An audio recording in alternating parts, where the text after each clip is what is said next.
And so just more photos. A lot of the stuff early on was just very common wildlife, stuff that's, we may see in our backyards or just out in the woods, that kind of fun stuff.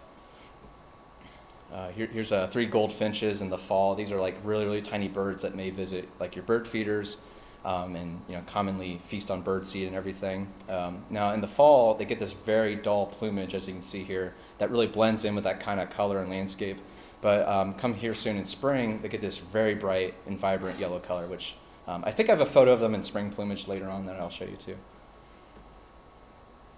Stuff like this where it's just taking my backyard. Sometimes the backyard is even the best place to see your local wildlife.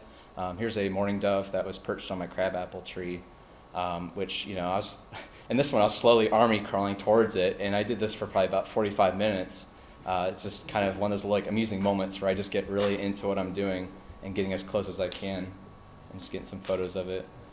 Early on, you kind of just go to the local community parks and ponds, and you just kind of photograph wherever the heck you want. You have no idea what they are. I mean, I know these are birds and ducks, of course, but later on I realized that, these are like kind of like non-native or just they're like kind of like game birds and stuff like that. It's where they're commonly hunted or domesticated like these pecking ducks are.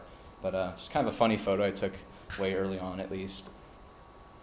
And then just even weird stuff. I love like textures and patterns in nature and stuff that's a little more natural like that. So like here's some driftwood, but I love the reflection it casted, and I just like cool shapes. The stuff that kind of bends your eye to see the world, I guess, in different ways with it. And then this is a local wetland. It's a type of fen, which is just a wetland that's near my house that I go to a lot. It's basically my backyard, and it's where I got my earliest photographic experiences. And so this is a pretty bland shot by my standards nowadays, but it's just kind of taken at midday there in fall. And then just like I said, textures and patterns. So here's some red maple leaves falling on the ground, but I just think it's just fun stuff. It's pleasing to look at. People like to see that color. It kind of makes them smile, makes them feel kind of joyous about, it reminds them of stuff. And then much like that, the ginkgo trees, which they get these very vibrant golden color leaves, and just, taken at midday, shooting upwards.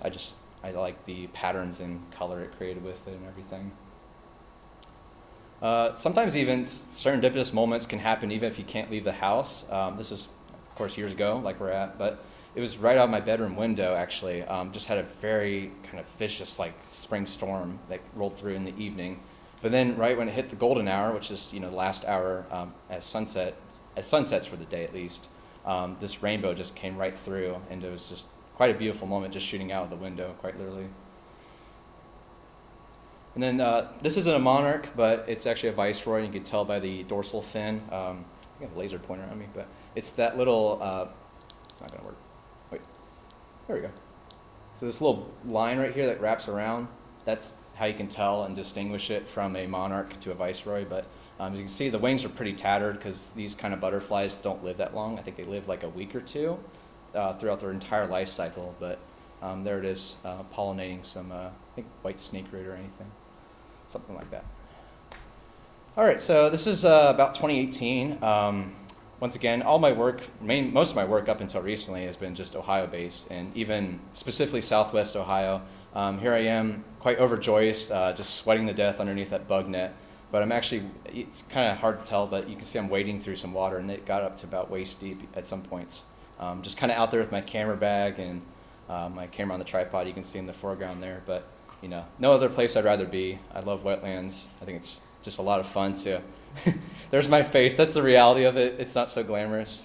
It's kind of like, oh God, what am I getting myself into if I drop my gear or if I don't know, bug bites and all that fun stuff. But, this is kind of the lengths I'll go to get a cool image or just even a cool story or experience later on. Like, I guess it came full circle to where I'm at right now, but yeah. Do you mind talking about what in the previous shot, what the equipment was that you got there? Yeah, sure. Oop. I'm gonna jump around. Yeah. If anyone has any questions, yeah. Sorry, I talk too fast, so just slow me down sometimes. Yeah. I actually got that Gitzo tripod behind me over here against the wall, but it's a nice one. It's over here to my right. But it's got a tripod there, so that just stabilizes it, and I can free up my hand to take, I guess, selfies for some reason. And This is a Tamron 150-600. It's the first generation. I'm looking at getting soon a G2, which is like the upgraded model, which kind of just, I think, has better image quality with it. But it's more or less the same kind of camera. And that is a Canon 80D with a battery grip on it. And then this little rig, if you can kind of see this bracket right here, this is a flash bracket. So it's an external flash.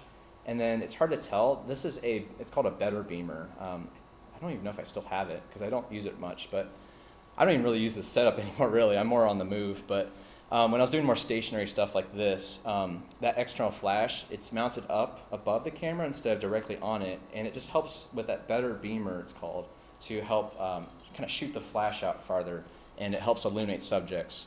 But you can see it's a full sun day, so I really didn't need it. I don't even know why I brought it out there, but I had it anyways.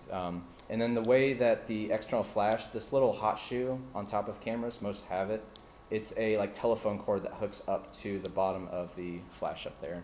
So it's a very complicated rig. I'm much more simplified nowadays in how I operate, at least in terms of doing stuff like this. But yeah, good question there. Yeah, here's just more photos of me. I promise to get the actual photography here in a bit. Early on, I don't have many good photos, so I don't want to put much, you guys don't want to see crap in here. But we'll get the better stuff more.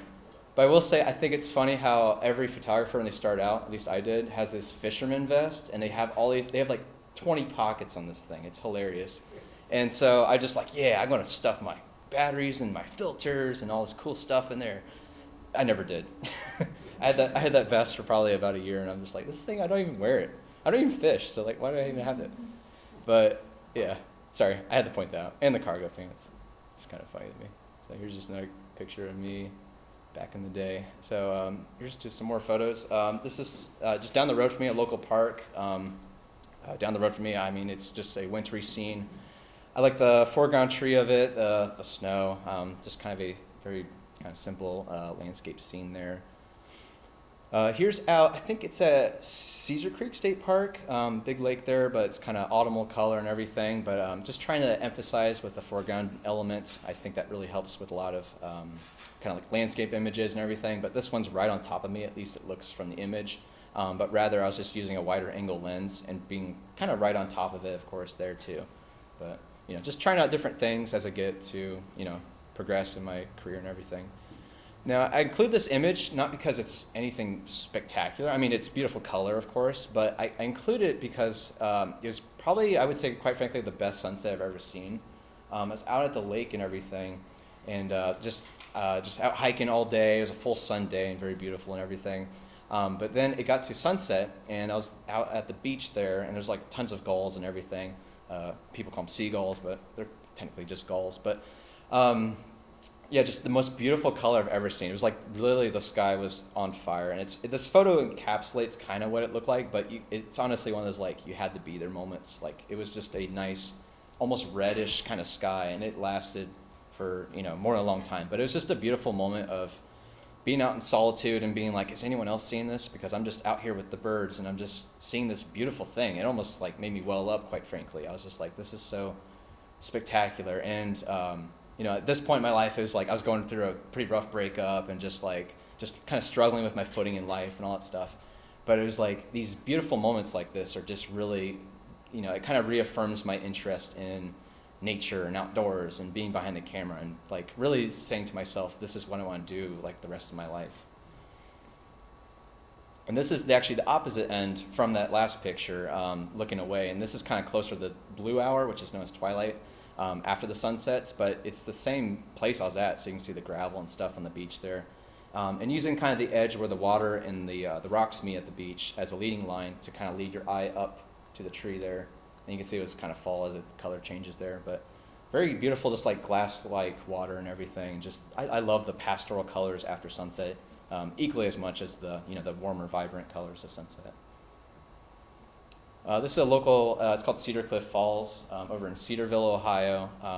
Just a very beautiful waterfall. It's picturesque. The parking lot's like right next to it, and it has these overlooks kind of wrapping around it. It's kind of like our own little Niagara Falls in a way. But it's really just cool it's one I photograph every now and then just to kind of get some updated photos of the flow and everything. But Pretty cool technique. Now, for anyone that doesn't know, long exposure, you take it with like a tripod. Sometimes you can add filters like neutral density filters to kind of darken the photo and the exposure, and then you slow down that shutter speed quite a good amount. But with that stabilization means the only things moving in the image is like stuff in motion, of course, so in the water in this case. And that's what creates that kind of silky smooth effect that you see here, which is quite unlike what you obviously would see when it's moving. Much like early on, you kind of photograph the things around you and not really, kind of learning things as you go. So at this time, I really didn't know what a warbler was or like a rare kind of wildflower was. So I was literally just photographing the geese at the park, just stuff I basically was readily available. And geese are everywhere around here, as we know, so for better or worse. But I like the sassy look of this one by the pond. It's just kind of a cool little image. I like the color on it still, even though it's a pretty sunny day. So as I kind of learn more about subjects and everything, this is it's type of, I think like a wasp or insect of that sort. But it's pollinating this little daisy, and this daisy, it's called fleabane. I mean, it goes by many names, but it's a non-native plant that grows pretty abundantly in the spring and summer here in Ohio and in this area, which I later on found out is because it's non-native, it's pretty widespread. And the only issue with like non-native species when it comes to plants especially is that they typically crowd out other species and kind of like compete with them. And since they have no, I guess, like resistance, if you will, they obviously will take over, whole entire woods or, prairies and stuff. And the bad thing about that is it does decrease biodiversity in our ecosystem. This is a weird kind of image, I guess, but it was, I had my fire pit going in my backyard one summer, and I was just, yeah, I know. And this is a silver maple out in my backyard right next to it. It's still there. But I was just like, I like the warmth it's like kind of casting on there. So I just took out my camera just on a whim, had no plans to do this, and I just started taking images of like the glow and everything. And shooting at several seconds of a shutter just kind of created that warmth in different, varying intensities. But just kind of a cool little thing to try out there. I love wading birds like herons and egrets. This isn't a great blue heron, but the great blue heron is probably one of my spark birds, which just means like it's one that really kind of captivated me early on to explore, learning about wildlife and everything. So this is a great egret, which is just basically, I guess, a plain white kind of wading bird compared to a heron at least, but very easy to spot, especially in summer.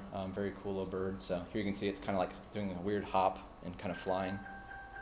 It's kind of a weird thing there, but so in this one, it's I like doing long exposures once again, like I said. So you got these leaves as they're moving along in fall. Along the Great Miami River. So just kind of finding a nice view there, and once again using a foreground element like a rock just to kind of anchor that movement so it's not just all a blur or whatever. But likewise, I do like photos that are blurry. So these are intentional camera movement photos. It's literally as it sounds, it's intentionally moved. But I like the look of them. They're fun to make, and it's kind of fun to not be so kind of held up on just the technical side of photography, where it's like what aperture, what shutter, what ISO, all that kind of stuff. And it's just fun to just kind of move the camera and just kind of, it's just play. It's kind of just, it's almost mindless but fun. So these are fun images to take. So it's just something different. And then just little scenes in nature, like this one where it wasn't actually falling. I know a lot of people probably think that, but there was a thin string coming up from the top there or whatever, but I cloned it out to make it look that way. How dare I? That's not natural, Ryan. But no, it was a cool little moment with just the morning glow of the light just kind of shone through the leaf, and then just all that bokeh, which is those kind of blurry splotches out of focus in the background, and just the mustard color and just just everything about it I just thought was really, really cool to photograph there. And then here's another little sunset at the quarry I mentioned at the beginning. I think I was on like a hike with my mom Christmas Eve, and I was like, oh, that's American kestrel over there. And she's like, cool, I don't know what that is, but you can't see it in this photo, but this was at sunset. You can just see the golden hour lights coming in from, I guess would be the left side, and just kind of casting it out here. And this is a little like, I guess, body of water, a pond out there. So cool stuff like that. Now I live along the Beaver Creek wetland. I live in Beaver Creek, Ohio, but this is the Beaver Creek wetland corridor, which I'm very fortunate to be situated along. It's kind of like where I got my earliest experiences with photography, is just kind of hiking out the parks and trails. And it's just I think right now the association, the Beaver Creek Wetlands Association, that maintains the trails and habitat there. They're in the process of connecting it all to make a 15-mile trail corridor that connects all the properties that span Beaver Creek, the Fairborn, the cities. And it's called the Spotted Turtle Trail. And I'm really looking forward to it. They're going to complete it, I think, in 2025. And they're all volunteer run. It's a nonprofit, but they're really hard at work at connecting all these properties and just making just such a beautiful interpretive trail. And so this is a photo I took years ago along the Beaver Creek here, about in summertime here. Most of these photos are from the wetlands, but I take stuff elsewhere. Here's a little pollinating bee, once again on some. These are another non-native plant, unfortunately. I learned later on, but they are pretty nonetheless. It's called golden ragwort, which a lot of people think causes ragweed, but that's other plants and everything too. But you'll see these a lot come here soon in a couple months. And here's another such photo of them. But it's pretty fun. I like to do macro photography, which is just where you simply get close with the magnification, get a nice one-to-one kind of view the images, I guess, at a very much more closer scale like that and everything. And there's many ways you can do it. These kind of images I took with an extension tube, which connects to the lens and the camera, kind of acts as a bridge in between that and allows you to wear like a telephoto lens, but you can really get, I was pretty much touching these flowers with the lens. Like that's how close I can get with it. So, but it's very precise, it's very slow, almost meditative with that kind of form of photography because it's just slow pace. You have to really fine tune your focus and get everything looking right too. Insert epic photo of me looking out because it just looks cool. I don't know, but a frozen lake here. This is at Allwood Audubon Center, north of Dayton. Just out hiking. I think it was like December, so kind of a cool photo. Me sweating to death in the middle of summer. You can see how tan I was. Look at orange, but definitely sunburnt. Trying to look happy, but I just look more tired and dehydrated probably. But more epic photos of me looking out. This is Englewood Metro Park here in our area, and this is when the lake dries up kind of come October, November, and I was just kind of gandering out. And a lot of these photos you're seeing of me, these are like still images from videos I make because I do have a YouTube channel and I post like in the field vlogs and stuff like that, which I'll plug later on. You can check out. I've been doing that for a couple years too, and here's another epic photo of me just hanging out in a prairie or whatever. So yeah, it's always cool when you get serendipitous moments or just stuff that's hard to come by when I'm out photographing because I do work a day job, unfortunately. So I have to kind of be the weekend warrior or be on the evenings when it comes to photographing when I can. But this was a cool moment because I actually got some fog for one morning and it stayed I think it lingered for like a few hours. So like I was just out in the woods by myself, just having a blast. It was just so cool just seeing these very hard to come by moments, but taking advantage, I guess, of the conditions and allowing myself to capture them on camera. So as I get later on here, this is about 2020, these photos now. This is a little more special bird. No, it's not a mallard.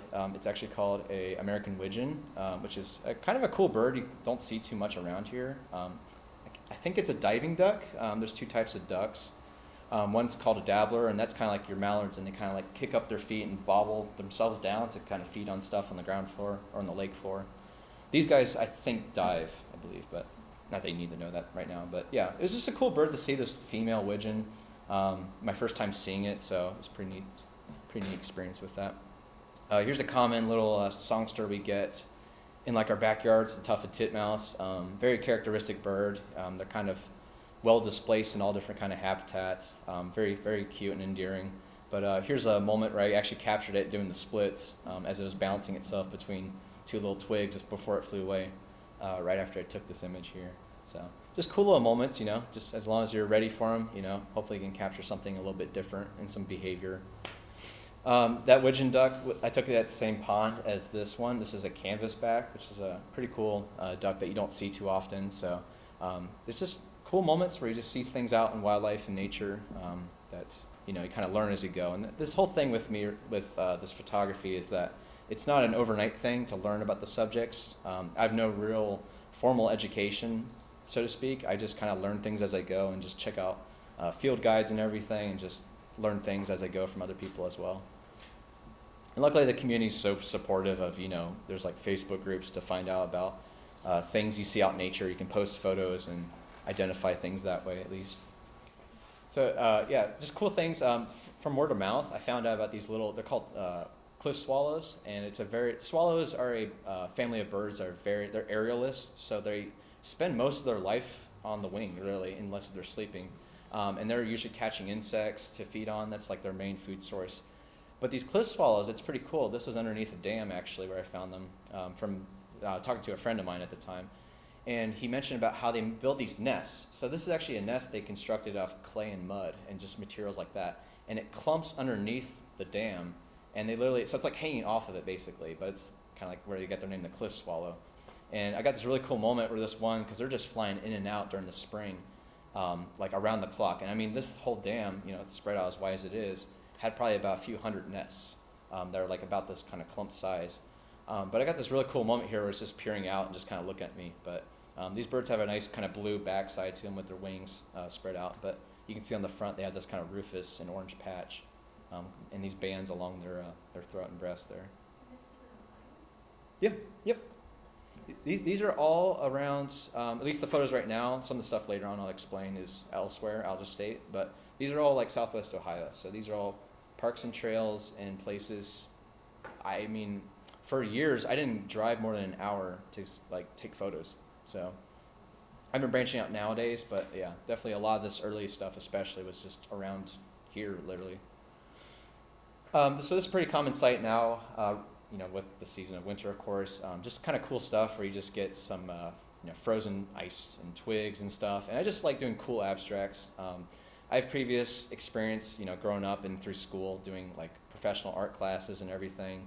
And that's where I did painting, printmaking, drawing. I mean, I've always been artistic minded, I guess, but photography is my favorite thing above all else. But I like to incorporate the creative stuff, of course, in the photography because I don't want to just merely document the species I see. I do want to make a nice, aesthetically pleasing kind of image too.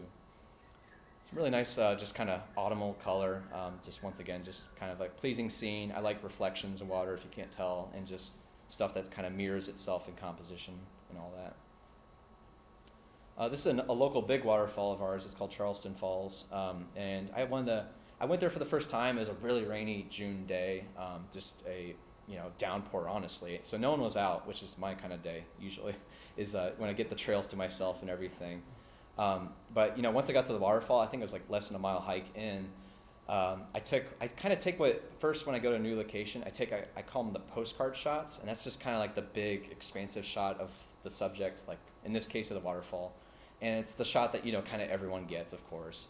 But then I really like to, once I kind of take that and it's behind me, I like to take stuff that's a little bit different and that maybe people don't think about quite as much. So I started zooming in and focusing on the base of the falls here, as you can see. So it's kind of a weird looking image. It's kind of, I don't know, hypnotic. It's different. I just like how it's just something that kind of sets it apart from everyone else. Like, they kind of ask me, like, what waterfall is that? And I tell them, oh, it's Charleston Falls, which a lot of people around here know about. And they're like, it is? Like, I can't tell. I'm like, that's the point. Like, trying to not trick the viewer, but just kind of get them thinking, jogging the memory, and just kind of being like, oh, okay, I've never seen that waterfall in this way. So that's a big part of my work. I want to try and kind of challenge the viewer to see things in a different way. And here's another image. This is off to the left side from that last image there, and just seeing it from, went back. It's delayed reaction on the computer.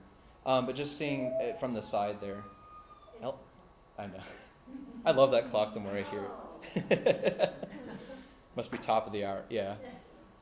Just another cool image. I just love the gradation of the color too. It's just kind of a nice split down the middle with the rocks, just kind of earthy colors, the light blue, the whites, and then it gets this really murky brown that I just thought was very interesting. It was very unlike anything else I shot at the time, and I really haven't since, really. Here's more just images such of the falls, black and white, just trying to try things out. As probably many of you know, I'm really torn between black and white and color.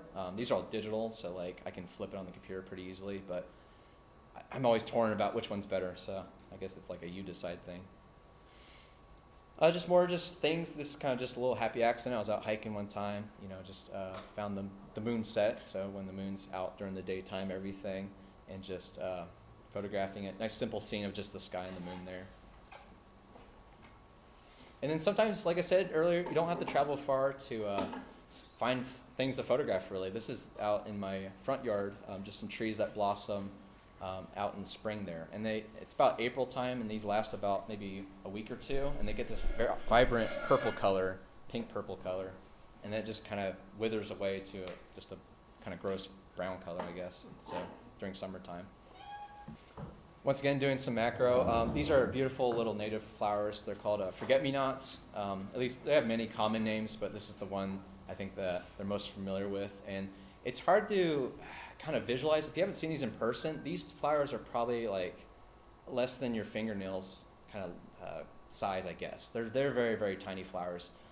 But since I shot it in like a macro style, it's definitely kind of enlarges the photo and the subject and kind of really brings it to life in this way too. One of my favorite birds here, Cialia cialis. Don't let that name fool you. It's not Viagra or anything, but it is. it's just a scientific name. But yeah, this is a eastern bluebird. It's a type of thrush. It's one of my favorite birds. They have this very mellow song that's it just kind of calms you. I don't know. You have to hear it sometime, or I can play it after this talk. What's their call? I don't know. It's just like it sounds really downtrodden, but it's not like sad. I don't know. It's just very mellow. It's a very mellow, quiet call, but I like them. But here it is with some feed. This is actually right as I was getting my car. It just like perched on the tree in front of my car, and I just like I was about ready to close the door. I'm like, well, I'm just gonna take a photo of you, and it's kind of how it happened. So one of those many happy accidents you get every now and then. And then since we're going with favorites, this is my favorite butterfly. It's the eastern tiger swallowtail. They're nice big butterfly. Most people know what like a monarch is. They're much bigger, I think, at least by an inch or two in wingspan. But they're much more slower, lazier flyers, so like it's easier to identify and spot them. But this is it's kind of a different shot because most people want to get that wing spread from the back side of them. But I really like doing this frontal stuff too, where you just get to see their kind of the face and everything too. And here it is perched on Echinacea purpura, which is a purple cone flower at least. Here's some foxtail bristlegrass. It's a type of grass that kind of grows in native prairies here. And just doing stuff with lighting, because photography is all about light, of course, and just doing something kind of, as you can see with the trail on the left side, just kind of illuminating the grasses here in late morning. So just trying out something that's much more, I guess, it's intimate in a sense, where it's just kind of like one subject repeated over the frame, but it's just showing that detail many, many times at least. Oh, the cliche looking up at the tree. So, but this is a cool pine forest here. It's in Glen Helen, which is in Yellow Springs. It's one of my favorite places to go to and everything. But you can see from my editing style, this is like 2019, I think. Very saturated. I don't really edit this aggressively nowadays because just look how blue that sky is. It's not my favorite, but it's just a cliche kind of composition. But I tried it and it's fun to do, and it's just kind of cool to accentuate the length and the height of these trees. They're very magnificent, and just you haven't lived truly until you've been in a pine forest alone and just hear how still and quiet it is, and just the smell alone just is a worthwhile experience too. Here's just something different. I was just trying things out, just seeing the world in different ways. So here's like a rock, but it's got some melted around it as a sun spot on it, I guess throughout the day or something at least. This is taken in the afternoon, but just one of those cool little kind of intimate details I think people really might gloss over, but I stopped and photographed just because I thought it was something different at least. And then it's called the Grotto. It's like a cave, like a recessed small cave that's at Glen Helen, which is a nature preserve. But I think a lot of people would photograph it from the outside, showing the water flow over it, but I kind of jumped over to the inside and photographed it from in the cave. So I just thought it was like a cool kind of way to unlock some compositional ideas and try something different at least with it. And then this is another one of my favorite sunsets. I actually recorded a YouTube video for this a couple years ago, but I was pretty ecstatic actually. So I was at a local metro park, and there's a big golf course over past this hill or whatever, but it had this tree setting, just sunsetting for the day over this tree, and this little like stone bench right there, and this is the full view of it later on. So I just waited until basically the sun lined up, and I opened my aperture. I think I was like f/22, which at that aperture you can get a sunburst effect like you get here, and I just kind of lined it up with my position up that hill, and got everything silhouetted. So just one of those cool little moments, just trying to, as in the moment I was frantically running around quite literally trying to oh gosh, the sunset's gonna be great, what am I gonna do? And then it actually worked out, I think, for the best. So it's a pretty cool moment to, retell later on. And sometimes it's cool when you get such a connection with nature and animals and everything. So I was out, and it was I think I was at Cedar Creek, so it's a body of water behind there. Fall day, I was out hiking for a couple hours, just by myself, and I just found this heron just hanging out. I almost ran into him actually because I was at the edge of the lake there, and it was just so still and blended in so much that I wasn't even sure. I didn't see it until I almost thought it would fly away, because most of these wading birds are so skittish. I always joke, if you sneeze in their direction, they'll fly away, and I thought this one would, but it was just very approachable, and I was quite a ways back. This view probably makes it look like I was right on top of it, but I was still a fair distance away, because I don't want to obviously make wildlife stressed out. But it was just pouring rain, as you can see, kind of these little wispy looks. These little it's just raindrops up there, and the wind was kind of blowing, so it was kind of getting this little hairdo kind of kicked up there. But it was just kind of cool to have this little moment in this connection. I probably spent almost an hour, honestly, just slowly kind of creeping up closer and closer, but not trying to be too greedy, because I don't want to be a nuisance, right? But just, it was really fun just having this little moment. And by the end of taking this whole photo session, with this being one of the photos, I literally got up and just bowed at the heron. I know it sounds really lame, but I was like, thanks, man. It was a really cool moment. Really felt like we kind of had something there, And it's cool to have photos to take home, of course, with it too. Now, this is one of the coolest encounters with wildlife. This is a local fen. It's a wetland with a little boardwalk loop. And this was taken a week after that sunset photo. So I was on a roll this spring. Not this past spring, but the spring this was, a couple years ago. But I was in search. I heard about there's this great horned owl, which is this little raptor, this owl on the left side here. And I was searching around for, I think, about a couple hours, honestly. And I was just on the hunt, literally, for this, to take an image. And I'm I've never seen one before in the wild. And I was that would be so cool to get an owl photo finally. And so I'm hiking around and stuff, and I'm I can't find this thing. I'm trying to find the nest, because these guys nest real early in the year. Right now they're nesting and are around. They usually go in January and February, and this was April. So I was am I too late to find this bird? I can't see owlings, the little baby owls. I can't find the adults. I don't know where they're at. So I go back to my car, and I have probably a half an hour of daylight. And I'm looking through, I'm listening to calls just to make sure, because it's getting near dusk. Checking field guides, and I'm man, I don't think I'm going to find this. I should just leave. And I'll go out one more time. I'll just go out one more time. So I go out, I do the same loop again. It's real muddy. My shoes, I'm just sweating, I'm drenched. It was just a hot mess, literally. I am at that moment. And then within probably about 5 minutes of going back out on the trail, I just see this giant raptor flying, and it's these guys have I think a 6-7 foot wingspan, so I can't mistake that. It's not a little songbird or anything, and it's 80 feet up in a tree. And this guy, yeah, he turns and looks at me, and you can't really tell in this photo, but in his talons had some kind of rodent or something it was catching. And I can't describe the feeling. This photo is the closest I can get, but I can't describe the feeling of looking through that viewfinder at this little speck in a tree 80 feet up, and I'm looking through the viewfinder in the camera, and this is what I see. This bird is just staring me down from that far away, can hear me, see me. The crap is scared out of me. My heart sank. I was oh God.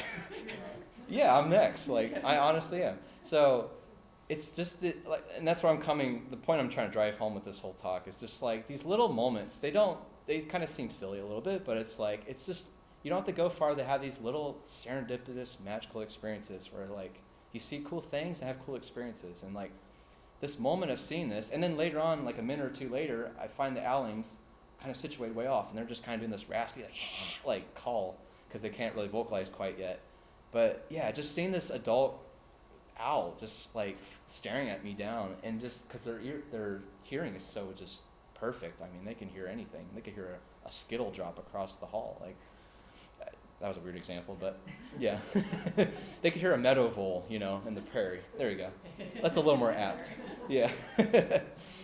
But yeah, and then you can see as it's sunsetting, the lights kind of dappling the trees and stuff in spring. But yeah, it was just such a cool moment. And it's not even technically the best photo ever, of course, by any means, but just the moment alone just was better than the photo in my opinion. But it's just one of those cool little stories to tell, and just it made me a happy person driving home, just being that was way after dark, by the way, but I was man, this was a really cool night. It's really cool. And here's the owling. So you can see they're really fuzzy, and this one actually was mid kind of raspy call, but this one, like I said, was April, so it's pretty late in their nesting season. So this one was already flying and kind of independent on its own, you can see.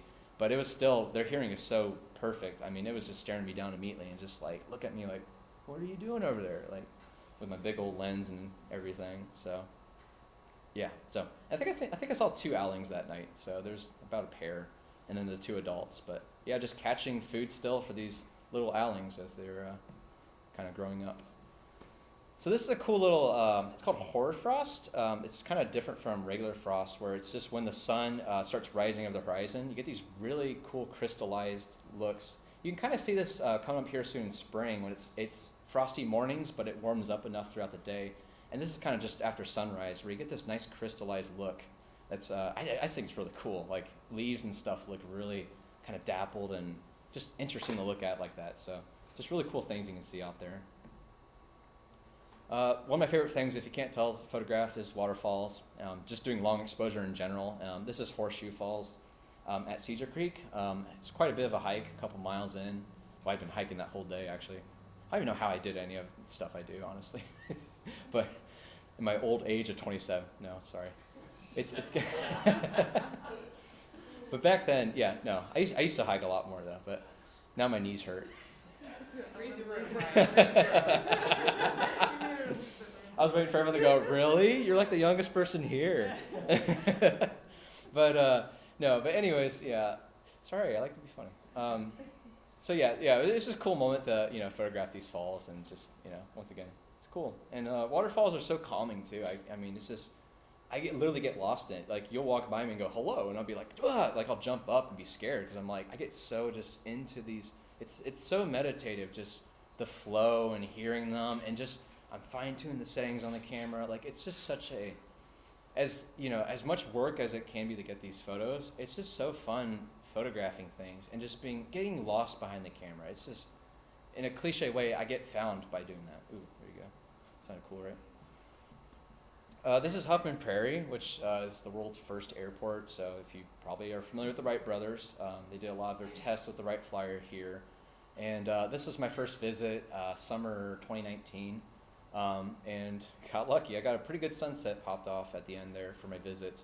But it's just pretty cool because in midsummer, it's just this dazzling display of summer wildflowers. And so you got some like yellow coneflowers up here, some purple ones up here or down there. This is bergamot, which is it's a medicinal and edible plants. You probably heard of bergamot tea and stuff like that. So just a dazzling display of colors and everything, just coupled with the sunset as well.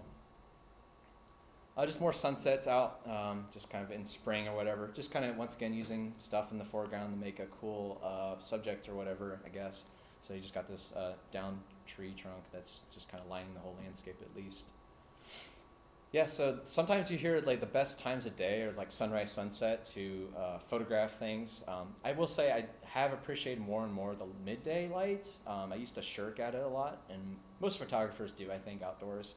But you can still find cool subjects then. But there's nothing like the lights you get in the bookends of the day, if you will. So it's just cool getting some sunset stuff and just having fun with that at least.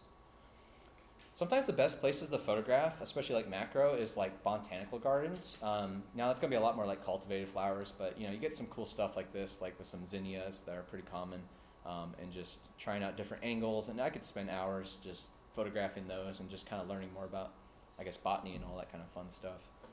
Here's some pink ones, and as you can see, it's kind of shown through, I guess, with the focus kind of going right through the pink of the flower, and it just creates this cool, pleasing look to, I guess, the image there. Here's the same garden. This is one that's kind of like, I think, 10 minutes away from my house, but I go there spring, summer. You get lots of pollinators like butterflies, the hummingbirds, hummingbird moths even. And this is a red admiral butterfly, which is a pretty common small one we get around here, just kind of pollinating on some purple coneflowers once again. But sometimes with subjects and composing the photos and stuff, I just want to kind of wrap around the image, even though it's out of focus, and keep the purple coneflowers in there. And it's little techniques like that kind of make the image, even though it's cropped at a certain point, feel endless, where it's just like, oh, this must be not just one flower, it's kind of showcasing more than one in that way.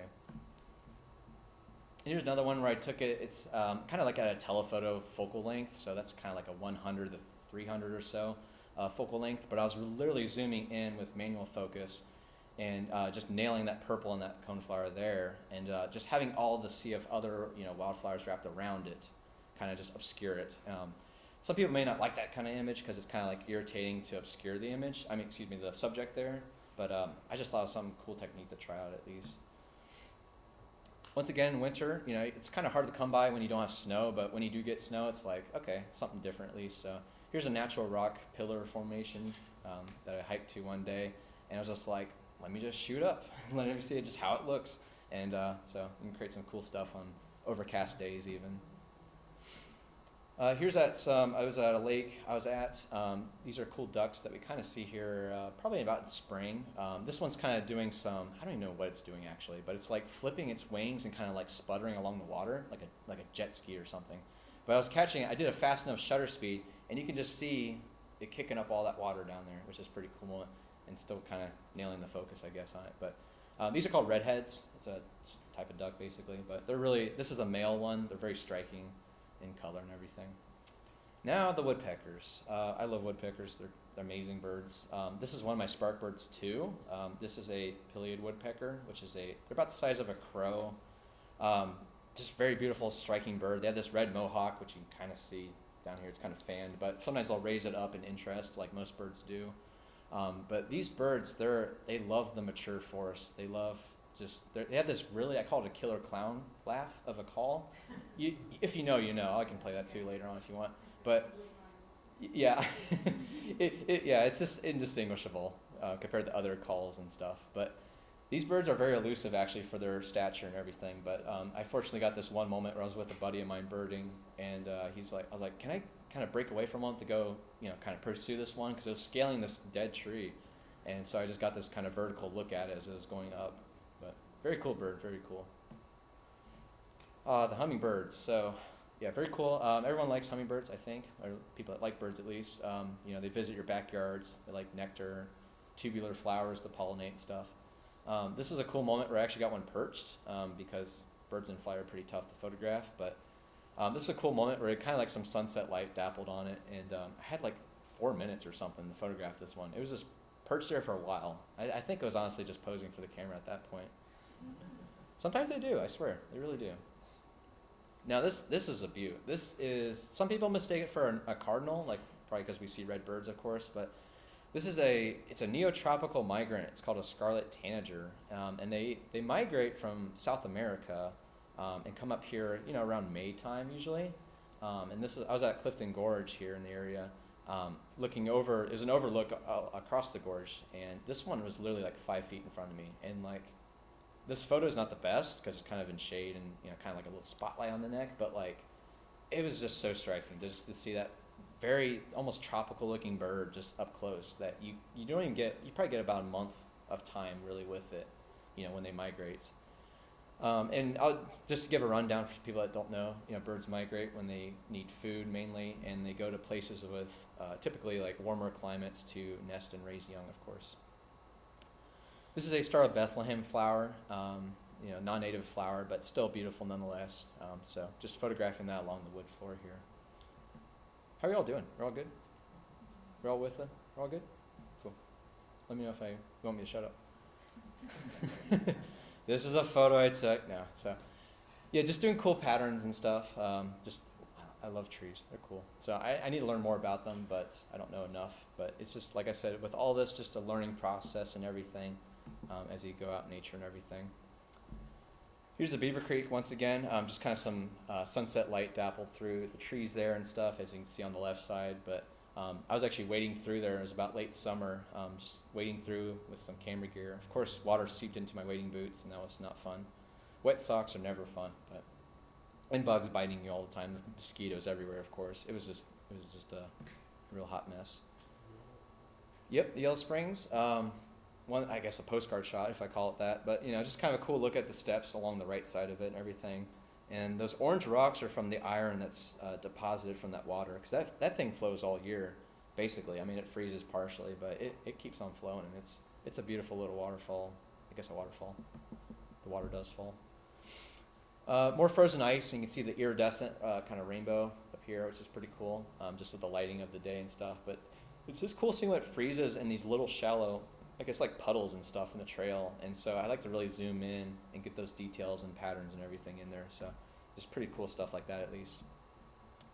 Once again, with old trees, this is one of the oldest trees in the area. It's called the Three Sisters, and there's 3 of these white oak trees. I think they're like 900 something years old. It's something ridiculous. 900 years maybe old. I don't know if anyone knows. Fact check me, but yeah, they're very, very old trees. And I wanted to get this wide angle view, just encompassing the whole tree. So I'd like back up really, really far just to even get the whole tree in the frame here in fall.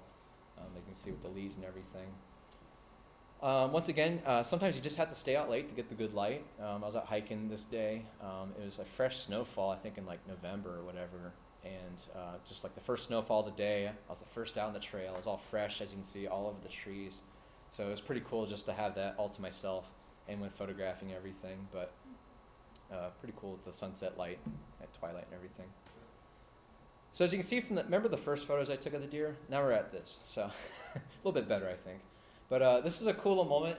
Nowadays, I don't even photograph deer ever, just because they're everywhere, and I'm just like, oh, whatever. I'm surprised you survived the hunting season, you know? But this was a cool moment where I was out. It was winter. I was out probably the first out on the trail. It's early morning.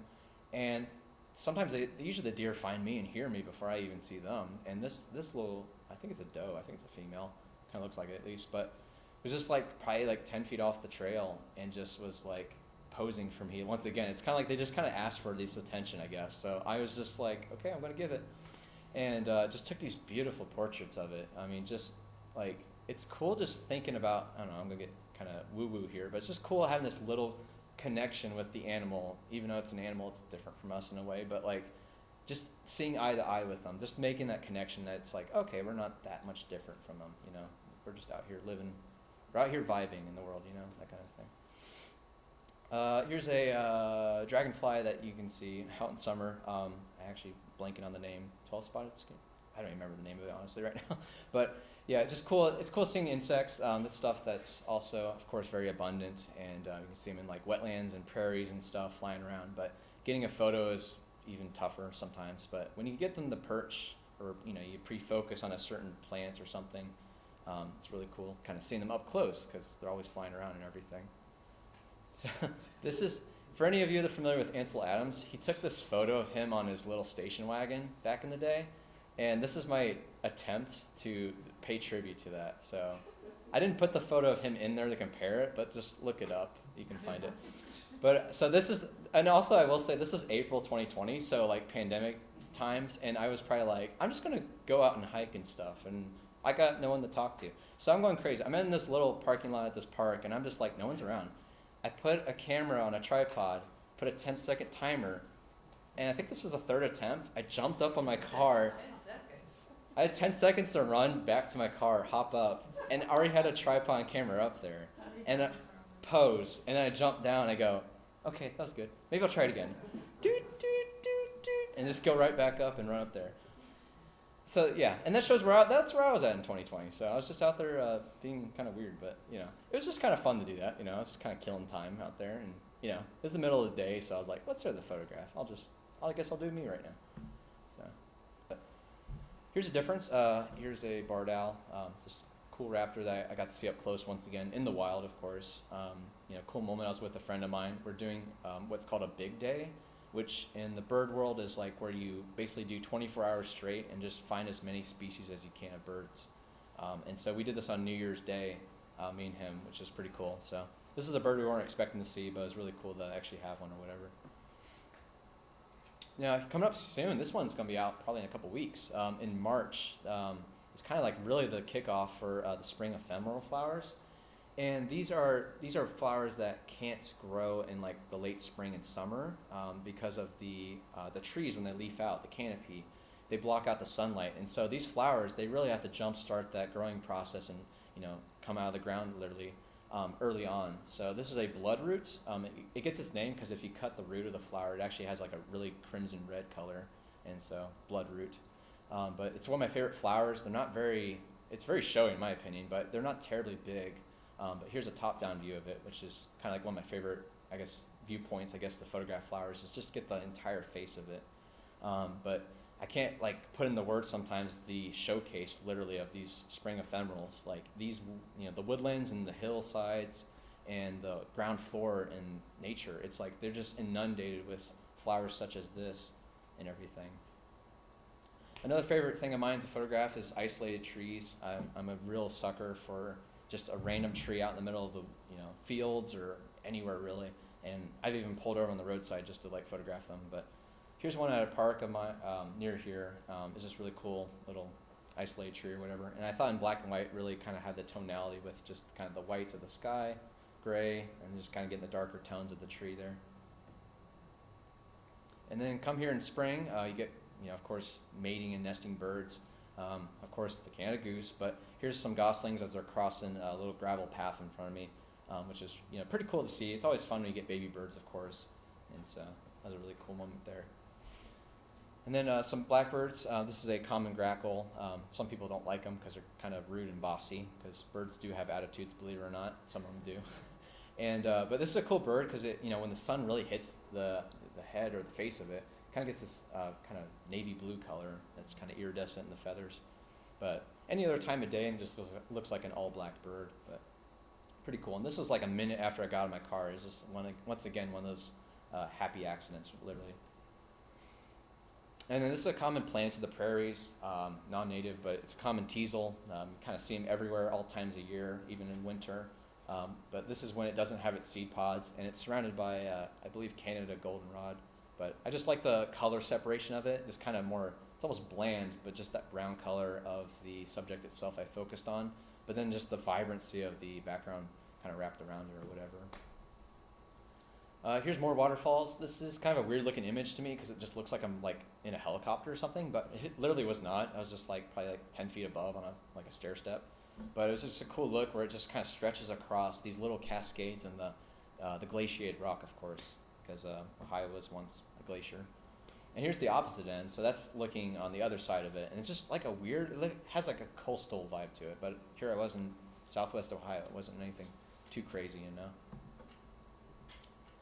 Here's a kind of like, looks like a plain brown bird, but it's actually an eastern phoebe, which is a pretty cool find. It was here in winter, because you typically see them in summer, but it's a type of flycatcher species that we get.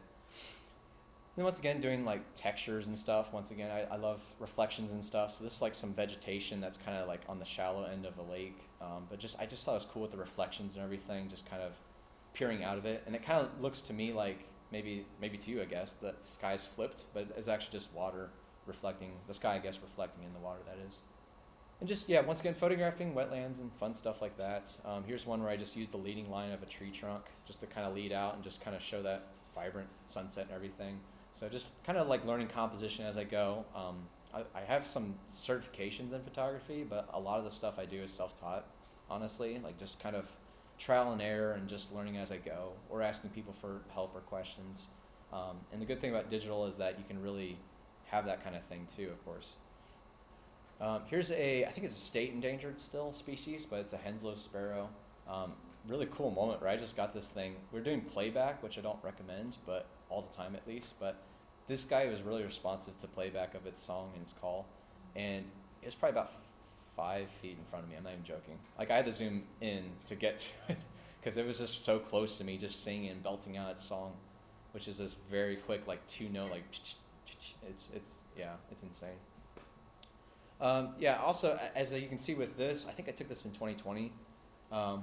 It was just kind of like branching out once again. That year I was like really kind of doing different things. I was trying to like photograph covered bridges in the area, doing landmarks and human-made structures, and just trying to incorporate that with nature and just all the other stuff I've done previously.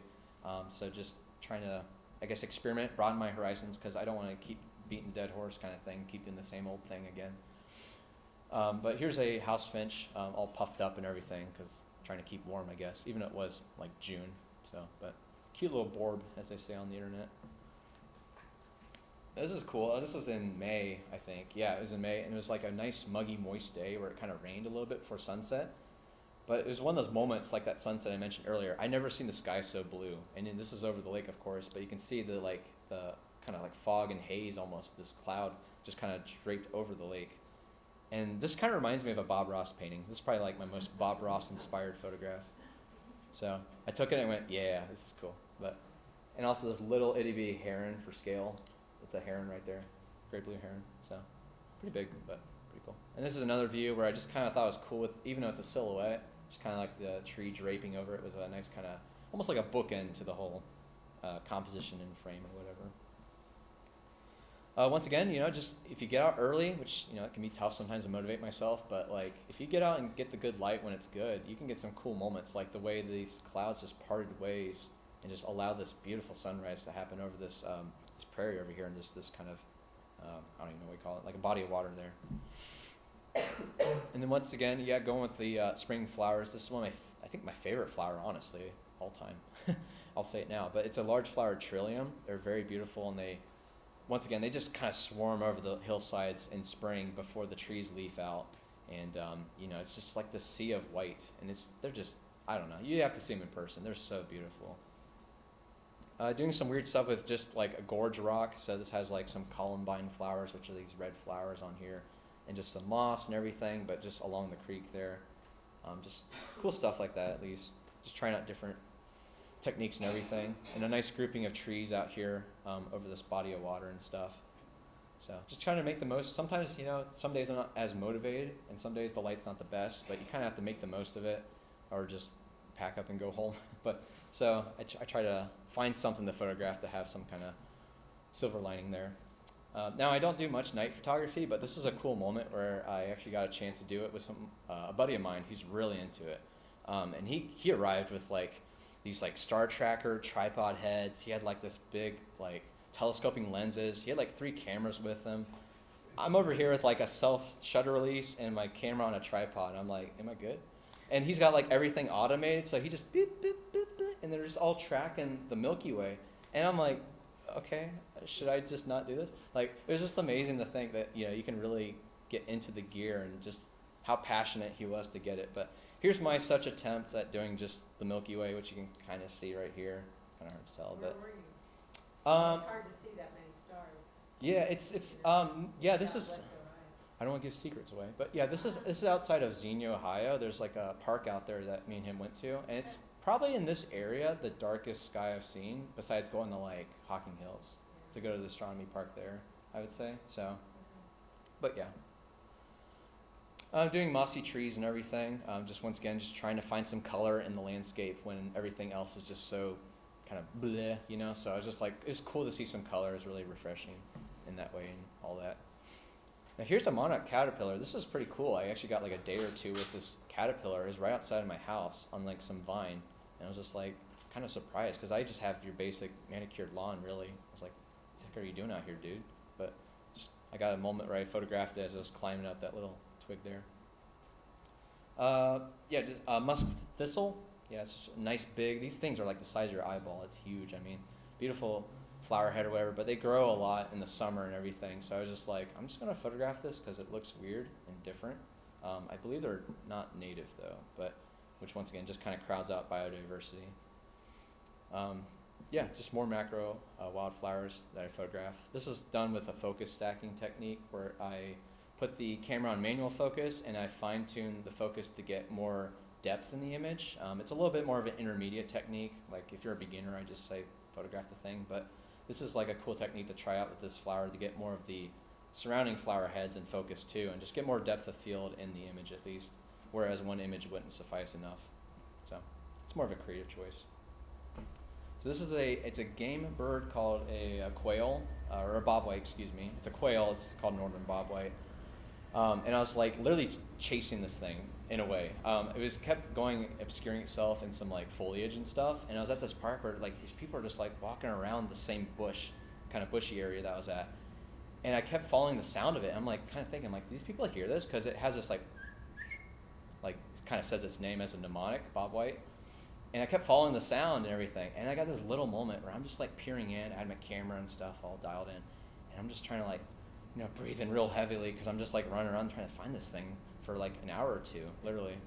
And I get this little moment where it just peers out and it turns its head and looks at me, and this is the image I got. And I was just like, well, that's about as good as it's going to get. because it was like getting near dark and everything. But I'm like, so sometimes it's the thrill of the hunt, literally, capturing it with the camera and stuff. That's about as good as it gets. But this is a royal catch fly. This is the pink variety, which is a little more rare, and I've only found these at Huffman Prairie. But it's cool to find these kind of rare native wildflowers and stuff that we really need to have to increase our biodiversity here. So some coneflowers dappled in. So these are the red variety of the royal catchfly in the background, and then some bergamot. So just kind of a sea of color and everything, which is pretty cool to see and all that. And sometimes you just gotta be ready, have your camera gear ready, and just for any moment. So I was out cutting grass one summer, and this red-shouldered hawk was perched on this big antenna in my neighbor's yard. I was literally like watching as I was cutting grass, turning around, like looking at it, like, oh, cool, yeah, okay. And then I was at the end of my grass cutting session, but I was just like, all right, it's just gonna hang out here for a while, I guess, looking at my bird feeders. Literally ran inside, got my big telephoto lens, and got out and got these shots. So you just kind of have to be ready to have your bags packed, or in this case, have it just sitting out in case that moment comes. This is a weird it's actually a wildflower, believe it or not. You see these right now in this time of year. They have this really kind of effervescent or stinky color that stinky smell, that they emanate, but they are on the ground floor in wetlands and stuff. And they're called skunk cabbage because they have this really kind of musky smell. But it's a cool little wildflower that people don't really get to see that much. Once again, just doing weird composition techniques and just incorporating color and light and stuff. And doing different focal lengths and stuff, like this wide angle of the snow trillium, which is a very small, as you can see, low-lying wildflower in spring. But just doing it where it shows the entire, surrounding ground floor around it. Now, I will say I do stage some of my shots, and I did kind of dig out around it. I know, it's so bad of me. So sometimes I have to do it. Makes a better image that way. Kind of clean it up, take out the twigs around it, make it look a little more pleasing and stuff. Once again, going back to birds, here's some shorebirds. This is a solitary sandpiper. Sometimes with these birds, as you can tell, I spend hours even photographing the same individual because it's either going to be productive or already is, and I just kind of keep going with it and see if I can get better and better images. And that's what I did in this case, where I just kept going with it, working the scene, just watching it. And it's also important to just really see their behavior and learn from it too, just through direct observation. Like, you don't always have to get an image, but sometimes I go home with just the knowledge of seeing it, feeding or interacting, and just behavior that way and everything. And here's another elusive bird called a sora that kind of peered out for me after I heard its call. So learning calls can be real tough though. But like I said, just doing covered bridges, just doing stuff I like local history. So just kind of photographing things around me that I like to go and see firsthand, of course. This is the one image I took on like an 8-hour day out in the field. I was out hiking all day, and this is the only image I took at the parking lot right after I got back. And there's some car headlights. This is a weird turn for me because I used to be one of the snobby purists, like, oh, I don't want like cars and urban stuff in my images. But I took the same image with this is like car headlights streaking across as a car went by. I took the same image without it, and it's just a purely silhouetted tree. And I'm just like, this is so boring. But in the moment, I was like, no, this car, I can hear it coming up the hill. And it came through my image doing a 30-second exposure. And I was like, immediately like, yeah, this is it. This is cool. So it was just cool how it illuminated the right side of the tree and everything. And I was like, that little element, even though it's the hand of man, it's just like, oh, it's cool. It's different. So I liked it. I liked it better that way. Once again, a tufted titmouse. This is the blossoms in my backyard in spring, which is just pretty cool to see it dappled with some spring color. Just kind of, once again, adding some vibrancy. Once again, at the last light of the day, just kind of seeing that sunset just creeping up the tree. Within a minute or two after this, it was just completely gray, kind of like how it is down here. And that's what I love about sunsets, or even sunrises for that matter. It's just the very quick changing kind of conditions. And it's peaceful, but kind of rushing at the same time, because if I want to get an image, I kind of have to take advantage of that light too. So just doing more images, long exposures I like waterways, creeks, streams, waterfalls, all that fun stuff. Here's a winter bird we get here in the area called white-throated sparrow. They have the "Oh Canada, Canada, Canada" call, which is very cheery and kind of makes you smile on a nice warm, or a nice cold day rather. Once again, just kind of doing weird things like this is at Woodland Cemetery here in Dayton, but just trying to do different things where I incorporate nature with kind of like man-made things like tombstones. So this is from my first experience car camping. I actually went to Hocking Hills for 3 days and slept in my car in like some random shopping outlet. And so this is like my first night, I guess. I'm just going to document that. This is cool. It's called honeycomb weathering, where it gets that kind of cool, it's like a weird spotted textured look, but it gets that cool color on there from, I guess like erosion in a way, but some cliff sides and all that fun stuff. And this is Rock Bridge out there in Hocking Hills region, which is, I think, the longest natural bridge in Ohio. So it's pretty cool to walk across that, and photograph and everything. And doing some stuff with moss. This is Rock House at Hocking Hills State Park. Just doing some stuff shooting in. Now this is at the astronomy park, going back to night and astrophotography. So this is at it's called John Glenn Astronomy Park, which is, I think, one of the darkest skies in Ohio. But I was just doing some long exposure. I don't have all that fancy gear I mentioned, but I was just doing some like stuff with like bulb mode, where I just basically keep the shutter open as long as possible and just watch the star trails kind of creep across. And then once again, just not doing the postcard shots always, trying to do stuff that's just more different, I guess, or just whatever. So here's a nice little pleasing scene in the fields. And then going back close to home, doing stuff in Dayton. So here's Woodland Cemetery, just looking at the skyline and all that fun stuff. And here's I think I did 2 or 3 attempts at this panorama, and finally it kind of paid off, where I got this panoramic image. I think it's like 5 images I stitched together, but I had to time it right with the sunset and the fountains when they go off, because they are off for like, I think, 5 minutes every hour or something like that. So I had to wait until the end of the day and get everything composed and then ready. Had to level the tripod, then have the right focal length, and then have everything stack and stitched together where it looks right. So not all images take this much work, but this one I think was well worth the time and expense to get it. So it's pretty cool. Then doing some more. What's that? Yeah. And I guess that paints me as the fool, though. So I got this stupid gear, and I'm just like doing all this work, but people could walk up to it and just drag it out like that. So who's the fool? Yeah. No, I agree. It's fun. I mean, phones nowadays, I honestly use my phone the most now. It's honestly the easiest thing. And yeah, they have the auto HDR and stuff, so everything looks really colorful and exposed and all that stuff. And panorama mode is fun too, of course.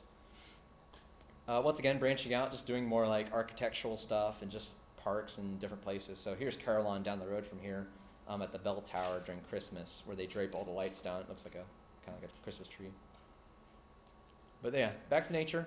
I guess it's a push-pull. I like to go back to the woods and stuff and do stuff like that. And some bird feeder stuff where I get, bird feeders are nice because you can get up-close views at birds, and where you couldn't otherwise sometimes. And it's an easy way to get some really close-up images of like this downy woodpecker in this case and everything. Here's a feisty, he looks really angry at me, but it's an eastern kingbird. It's a pretty cool little bird that you see in spring and everything.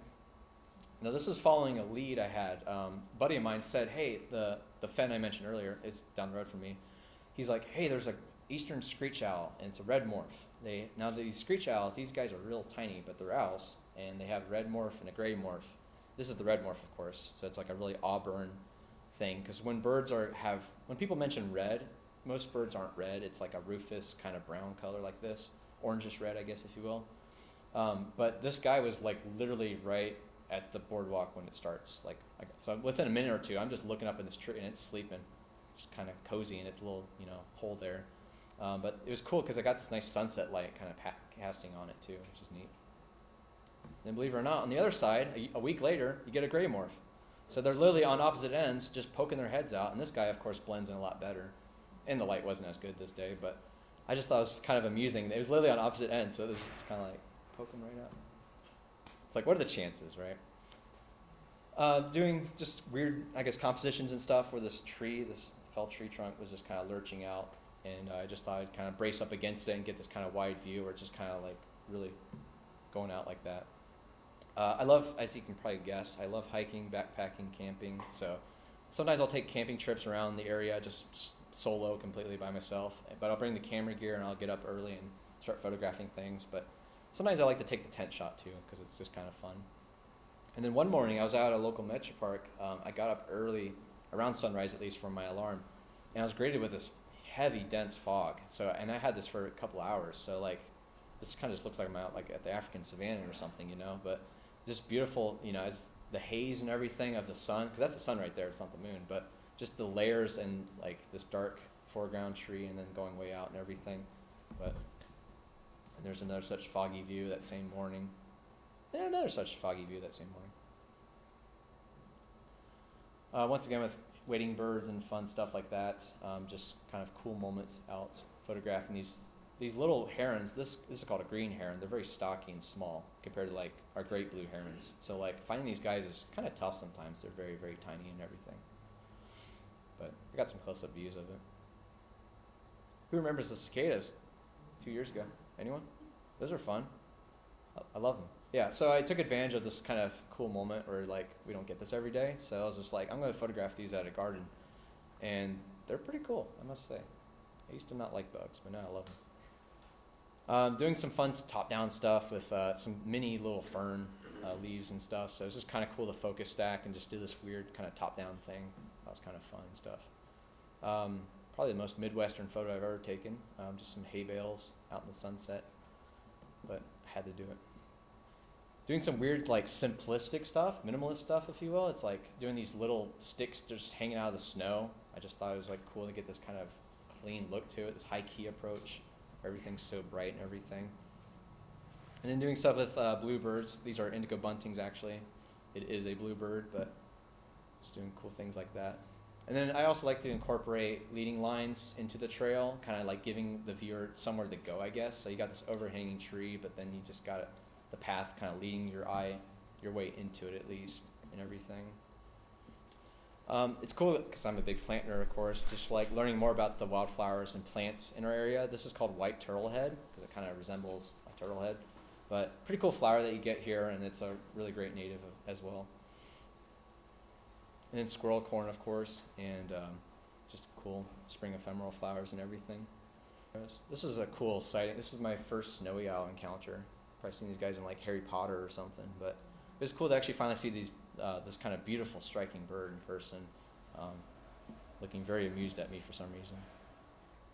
And then last May of last year, I went up to Lake Erie for the first time. So this is at McGee Marsh, which is a cool boardwalk. If you're a bird nerd, I highly recommend going up there in May for the spring migration. This is right after sunrise. There's one other person that passed me before I got this photo or whatever. But it was just really cool to be out there really early and photograph everything. So like I said, all these are local. I mean, it kind of is amazing how we're just blessed really with these beautiful birds and wildlife in our area. I mean, all these are taken in the Miami Valley, and wildflowers, of course, too. So, I mean, it's just insane how much there's out there. And people ask me a lot, like, do you travel a lot? I'm like, yeah, but not far. I mean, like, I'll do a day trip or whatever, but, like, there's just so much out here to see. And I guess one thing I haven't touched upon really yet is like conservation. I'm trying to get more into it, not just taking pretty pictures, but like why am I taking photos, I guess, and having more purpose.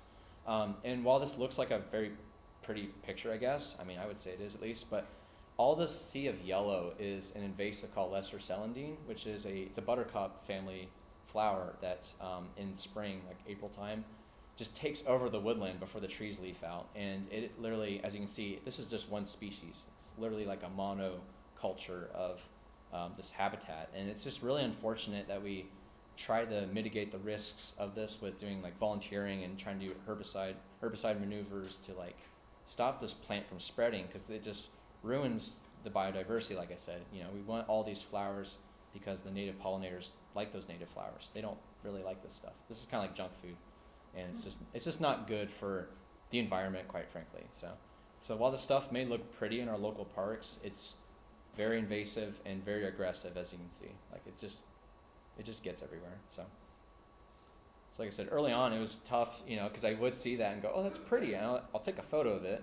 Now, granted, I took those last year, but like I'm now much more, I think, aware of what I'm photographing and having more knowledge over the years of like, okay, it's pretty, but like it's not really that good for us. Like we need something more to kind of help out the local wildlife.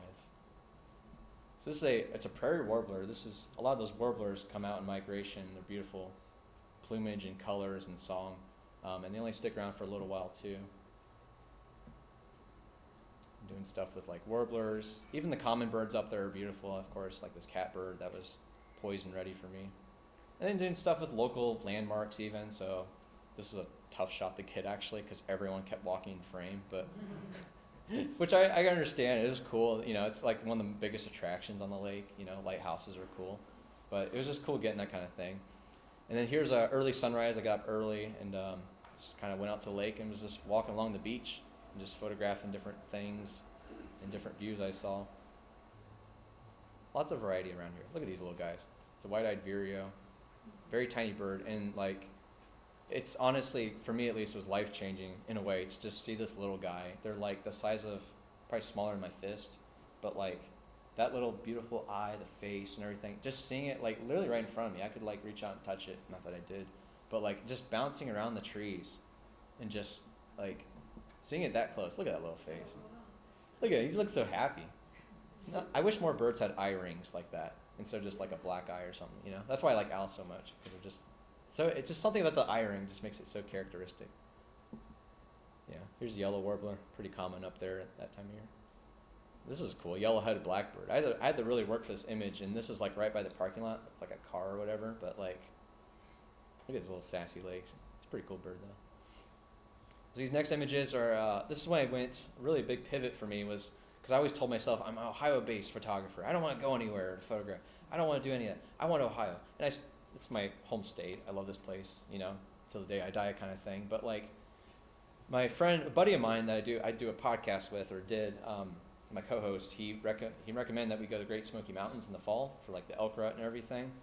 And so last October I went there and did some elk. So we went out and camped at Cataloochee Valley, and down the road was all of these beautiful mammals. And then we did some hiking in Cades Cove to some waterfalls, did some sunrise overlooks and everything, just kind of watching the sun as it rose over the mountains and everything. And this is just so cool to me because I'm just like just getting out traveling and stuff and just seeing more things like mountains and like, we don't really get elk here nowadays, of course, but like just stuff like that where like most people I've seen it before, but to like me, I'm just like, oh, okay, this is very different.